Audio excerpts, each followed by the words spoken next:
স্বপ্নের রাজ্য আজকের বাংলাদেশ। মনুষ্যত্বের এক নতুন অধ্যায় সূচনা হয়েছে, কারণ শিক্ষার্থীরাই নিয়েছে ট্রাফিক পুলিশের দায়িত্ব।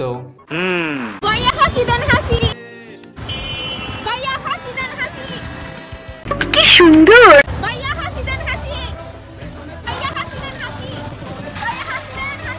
এত কষ্ট করার মাঝেও কিন্তু তাদের মুখে সেই সুন্দর হাসিটা এখনো আছে।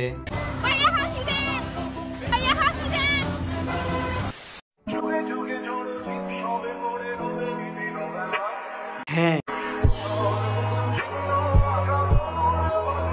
বৃষ্টিতে ভিজেও ট্রাফিক পুলিশের দায়িত্ব পালন করছে 24-এর ছাত্র সমাজ।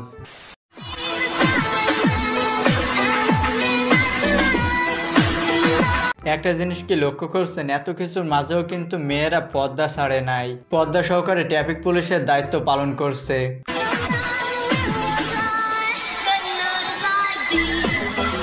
কি সুন্দর!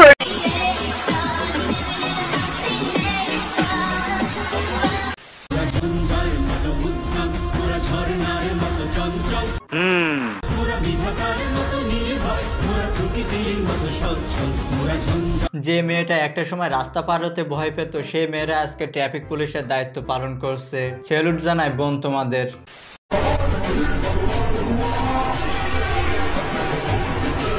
শিক্ষার্থীরা চাইলে সবকিছুই করতে পারে, সেটা তারা বুঝিয়ে দিয়েছে।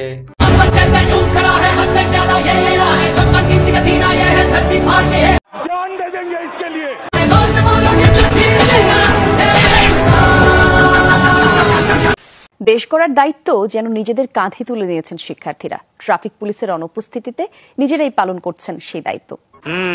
একই সাথে নগরীর জঞ্জাল আবর্জনাও পরিষ্কার করছেন তারাই। নিত্যপণ্যের দর নিয়ন্ত্রণে বাজার মনিটরও করছেন শিক্ষার্থীরা। ভাই কেমন আছেন? আলহামদুলিল্লাহ অনেক ভালো। আপনাকে? আলহামদুলিল্লাহ। আপনি কিসে পড়াশোনা করছেন? আমি চৌদ্দগ্রাম সরকারি কলেজের ইন্টার সেকেন্ড ইয়ার পড়াশোনা করতেছি। তাদের মুখে শোনা যাচ্ছে, আমরা যখন ট্রাফিক পুলিশের কাজ শুরু করেছি, সমাজের মানুষ একটা মনোমুগ্ধকর হাসি দিচ্ছে, কেউ একটা চকলেট দিচ্ছে, কেউ বা পানি দিচ্ছে, কিংবা বিস্কুট দিচ্ছে। কয়টা থেকে আপনি ডিউটি?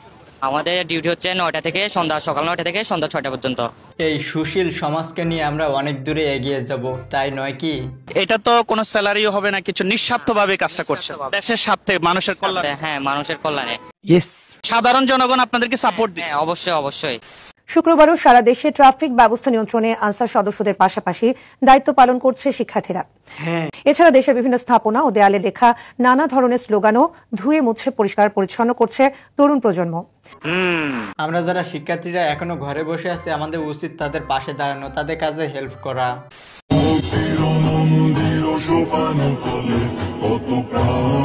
তোমাদেরকে মন থেকে জানাই স্যালুট।